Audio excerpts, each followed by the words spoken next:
Hi, me again with Corel Tips and Tricks, part 3, real short video. How to make a hotkey, I mentioned in part 2.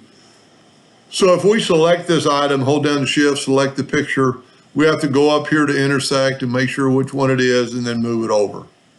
Well, if we made a hotkey for the intersect tool, it'd make life maybe a little easier. So I'm going to Tools, Option, Customization. Now, normally you can find the intersect tool from one of your tools, but we don't have anything to intersect right now, so we're going to just type in, and we're just going to start typing intersect. And there it is right there. There's no shortcut key. So we're going to use,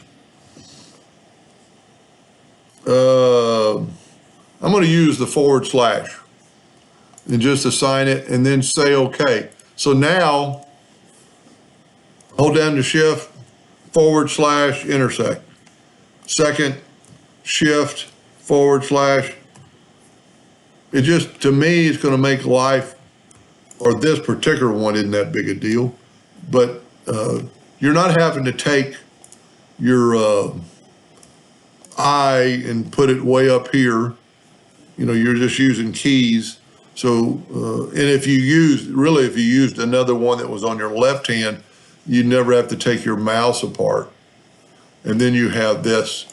So that's just a little hotkey to do anything you want. Just select, hold down the shift, / and then intersects automatically. You don't have to move your mouse up there. And I really would think you could almost make a macro, but I played around with it a little bit, and I can get it to work for the one, but I can't get it to work for the rest of them. Anyway, hope that helped just a little bit. Thank you for watching.